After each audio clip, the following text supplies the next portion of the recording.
E aí galera, agora nós vamos fazer a correção das questões, né, que estão na página 17, 18 e 19. São referentes à coerência, tá certo? A primeira questão ela já tem um nível de exigência grande, porque você tem que colocar esse texto aí que está na página 17 na ordem. Então, ó, identifique a ordem em que os parágrafos devem aparecer para que constituam um texto coeso e coerente. Então aqui existe um texto mesmo, mas eu preciso colocar aí as frases na ordem. Então, por exemplo, começar com elas já não vai dar, né? O elas não pode começar um texto com elas, porque elas é um termo que se coloca quando você já disse alguma coisa ali. Então não pode ser. As técnicas se refinaram. Que técnicas? Não sei, então também não pode ser essa. Vão longe, também não sei o que vai longe, então não pode ser essa. Nos últimos 10 ou 15 anos, opa, tem um tempo aí. Então eu posso começar. Nos últimos 10 ou 15 anos, fazer uma tatuagem deixou de ser símbolo de rebeldia, de um estilo de vida marginal. Então estou falando das tatuagens. Tatuagem é uma técnica? Até pode ser. Mas vamos pensar na de cima. Ó. Elas não são feitas em locais precários, e sim em grandes estúdios onde há cuidado e higiene. Continuou bem? Então, a ordem por enquanto, 4 e 1. As técnicas se refinaram. Que técnicas? As técnicas de tatuagem. Lá do estúdio. Tá falando do estúdio, da higiene. Há mais cores disponíveis. Os pigmentos são de melhor qualidade. Ferramentas como laser tornaram bem mais simples apagar uma tatuagem que já não se quer mais. Vão longe, aí o 3, né? Vão longe, enfim, os tempos em que o conceito de tatuagem se resumia à velha âncora de marinheiro. Então eu tenho na ordem, né? 4, 1, 2, 3. Letra C. 2. É relacionada aos tipos de coerência que nós temos, tá certo? Então, baseado aqui nesse trechinho da notícia, nós vamos ver que tipo de coerência há nesse texto. Embora já esteja as respostas, eu vou justificar aí porque cada uma é verdadeira ou falsa, tá? Então a notícia diz, ó, focos de incêndio no Brasil aumentam 160% em setembro, dizem. Dados coletados por satélite de referência do INPE, Instituto Nacional de Pesquisas Espaciais, indicam que em setembro foram registrados 15.622 focos de incêndio em todo o Brasil. Esse volume representa aumento superior a 160% em relação ao mesmo período de 2013. Os dados revelam que o Mato Grosso é o estado mais atingido por incêndios, seguido pelo Pará e Maranhão. Conforme informações do IBAMA, o aumento do registro não é surpresa. A condição climática e o acúmulo da matéria orgânica decorrente da redução das queimadas do ano passado favorecerão esse crescimento. Para evitar o descontrole técnico do Instituto, técnicos do Instituto ressaltam a importância de ações de redução ambiental junto à população. Então vamos ver, ó. A primeira afirmação diz, em setembro deste ano, os focos de incêndio no Brasil aumentam 160% em comparação ao mesmo período do ano passado. Aqui é uma coerência temporal, porque eu tenho duas referências de anos, setembro e 2013, certo? Então aqui é uma coerência temporal. Eu faço uma relação de tempo correta, verdadeira. A segunda, a condição climática e o acúmulo de matéria orgânica decorrente da redução das queimadas do ano passado favoreceram o crescimento. Isso é uma coerência argumentativa. Cientificamente falando, se eu tiver muita queimada, isso vai mexer com o tempo, vai acabar tendo alguma alteração climática. Então isso é uma coerência argumentativa. Faz sentido esse argumento que o cara usou para justificar aí os seus pontos, os dados, né? Terceira afirmação. Os dados revelam que o Mato Grosso é o estado mais atingido por incêndios, seguido de Pará e Maranhão. Coerência no nível da linguagem. Tá? O que é isso? Por que isso é verdadeiro? É uma reportagem. Então nós temos aqui uma citação de dados, não é? E eu tenho um tipo de linguagem que cabe dentro de uma reportagem. Eu não posso usar numa reportagem qualquer tipo de linguagem, eu não posso chegar aqui e falar de uma maneira muito coloquial. Então aqui cabe o nível mais culto de linguagem. A 4. Para evitar o descontrole, técnicos do Instituto ressaltam a importância de ações de educação ambiental junto à população. Essa é falsa, porque não é uma coerência temporal. Né? Não existe nenhuma relação de tempo aqui. O que seria aqui? Uma conclusão, né? O fim da matéria, ele está concluindo um pensamento, por isso não coerência temporal. Seria uma coerência argumentativa igual na segunda frase, tá certo? Vamos para outra. Questão número 3. A questão 3 ela tem um texto muito grande, então eu acabei não colocando, porque dá pra gente ver só pelas frases o que a questão quer. Só o número 5 ali que a gente vai precisar voltar, tá certo? A pergunta é: a respeito de alguns recursos coesivos e aspectos relacionados à coerência textual presente no texto, computadores provocam acidentes no trabalho, analise as afirmações. A evolução tecnológica se fez acompanhar de novos ambientes de trabalho e de riscos profissionais a eles associados. O pronome destacado eles permite um processo coesivo de referência. Eles aqui eu já sei que são novos ambientes de trabalho, tá? Não vou confundir com nenhuma outra palavra. Então são novos ambientes e riscos, tá? Os riscos, só novos ambientes, relacionados aí a novos ambientes. 2. Então essa é verdadeira, tá? 1, verdadeira. Diante desses fatos, muitas dúvidas têm sido levantadas sobre os riscos de acidentes no uso dos computadores. A expressão destacada, diante desses fatos, estabelece relação de conclusão em relação ao que foi dito anteriormente. Exatamente isso. Expõe uma série de fatos e conclui. Diante desses fatos, é conclusão. Verdadeira. No 3. No trecho, entre eles destacam-se os chamados riscos ergonômicos. A ergonomia é uma ciência que estuda a adequação das condições de trabalho. A progressão das informações garante a continuidade do texto essencial para manter a coerência. Essa também é verdadeira, porque ele introduz ali a palavra riscos ergonômicos e depois explica o que é ergonomia, dando uma sequência. Primeiro ele colocou o termo, depois ele explicou o que o termo significa. Verdadeira também. 1, 2 e 3, verdadeiras.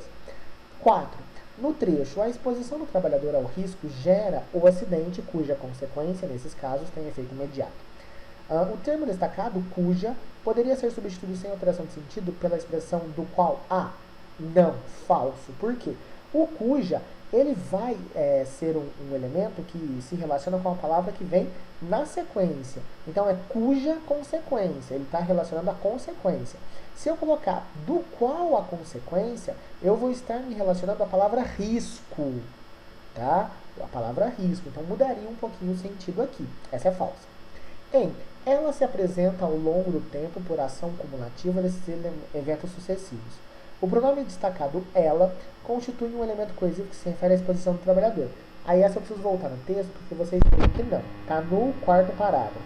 A exposição do trabalhador ao risco gera o acidente, cuja consequência, nesses casos, tem efeito imediato. Ou seja, ela se apresenta ao longo do tempo.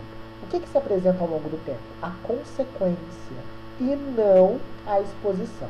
Tá certo? Então essa também é falsa. A palavra ela está se referindo à palavra consequência e não à palavra exposição. Sendo assim, 1, 2 e 3 são verdadeiras. Letra B de bola. Agora a questão 4 tem um trechinho de um texto do Arnaldo Antunes que se chama Envelhecer. Aí ele coloca, a coisa mais moderna que existe nessa vida é envelhecer. A barba vai crescendo e os cabelos vão caindo para a cabeça aparecer. Os filhos vão crescendo e o tempo vai dizendo que agora é para valer. Os outros vão morrendo e a gente aprendendo a esquecer. Aí vamos pensar na escolha de vocabulário. As escolhas linguísticas feitas pelo autor conferem ao texto erudição pelo uso de linguagem formal. Essa não pode ser, porque ele coloca ali pra, a gente aprendendo. Isso é informal. Incoerência pela predominância de imagens metafóricas. A metáfora não provoca incoerência. O texto não está sem sentido. A gente entende o que o autor está dizendo. Tom de diálogo pela recorrência de gírias. Não há gírias no texto, tá? Nenhuma. Espontaneidade pelo uso da linguagem coloquial. Isso sim, parece que é alguém falando, não parece que é alguém conversando, tá? Então, letra D. E aí, originalidade pela concisão da linguagem. A gente vê que é um texto bem original, mas não é porque ele é um resumo. Concisão é quando você resume a ideia, Você encurta rapidinho, você fala, tá certo? Igual eu fiz aqui agora. Tá? Então, concisão não é porque o texto está curtinho aqui que ele está criativo. Ele é criativo por outras coisas. Então, essa aí é a letra D. Vamos para a 5. Indo para a questão número 5, nós temos o texto A Poesia Prometida. Sobre eles, é perguntado o seguinte. Sobre o enunciado, toda leitura educadora é um encontro e todo encontro é um diálogo. Pode-se afirmar que... Então, você tem aqui, na 1, 2, 3, no 4º parágrafo, Toda leitura educadora é um encontro e todo encontro é um diálogo.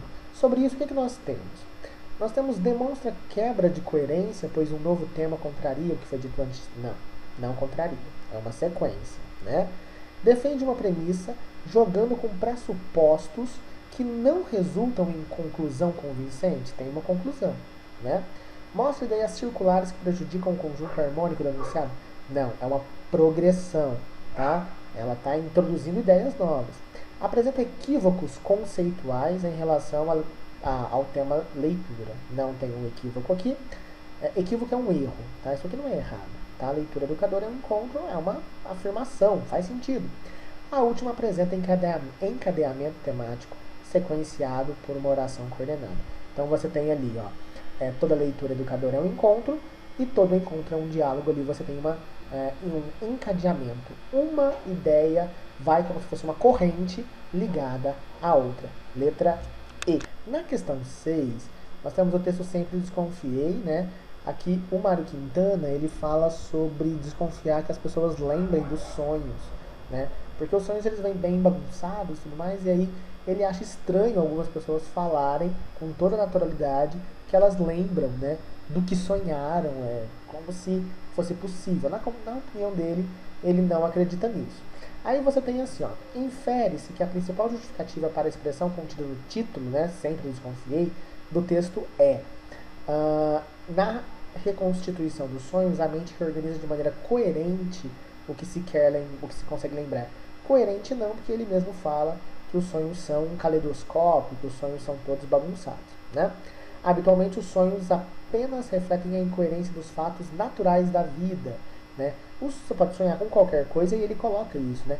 Coisas que vimos dormindo de olhos fechados e tudo mais, ele não coloca como algo que seja da vida, né?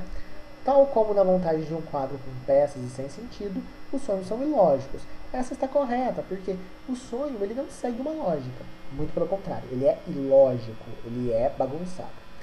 Na D não pode ser, né? Os adultos não encaram com seriedade o sonho das crianças, não está relacionado aqui sonho de criança, sonho de adulto. É sonho no geral. Sendo incapaz de recordar dos sonhos, a mente humana inventa histórias fantasiosas, né? Não é isso que ele diz. Né? Ele acha que as pessoas elas aumentam um pouquinho ali o sonho, mas não necessariamente que seja uma fantasia, e sim um sonho, né? E sim uma narração. Então aqui seria a letra C. Para encerrar, nós temos a questão número 7, que diz o seguinte: nós temos um trecho de uma crônica do Rubem Braga, e diz assim, ó: Rubem Braga foi correspondente de guerra junto à Força Expedicionária Brasileira durante a Segunda Guerra Mundial. O fragmento transcrito pertence a uma de suas crônicas. Tendo em vista as informações contidas no enxerto, o início do texto é abril. É coerente com o emprego do pronome este em neste tempo de primavera? Vamos lá. O texto começa. Conversa de abril. É abril, me perdoareis? Estou completamente cansado, retorno à aldeia depois de 3 dias de galope de jipe pelas estradas confusas de caminhões e poeira e explosões. Tenho no bolso um caderno de notas. Quereis que vos descreva essas montanhas e vales? E o que fazemos, seres humanos, neste tempo de primavera? E aqui a pergunta é se é coerente o neste com abril. É claro que sim, é coerente. Por quê? O narrador é personagem, ele está vivendo justamente nesse momento, tá? Eu que estou de fora, percebe que eu coloquei nesse momento? Eu não estou lá. Então eu estou distante, então eu preciso colocar um pronome que me coloque mais longe. Ele que está vivendo o momento, ele coloca o neste. Então a resposta tem que ser assim, ó, é coerente, porque o autor personagem vive o mês de abril, ele vive o tempo da primavera, ele está próximo a esse tempo. O este, ele indica que quem está falando está próximo ao lugar, à época, ao momento, tá certo? Então essa seria a justificativa aí para essa questão, tudo bem? Corrijam adequadamente aí tudo que nós vimos, vejam se acertaram, se ainda tiverem dúvidas, pode me mandar aqui pelo Class, que eu respondo nas mensagens, tá certo? Estou entrando todo dia para ver, tá legal? Abraço para todo mundo, até a volta, né? Vamos voltar ainda, vai tudo voltar ao normal. Beijão!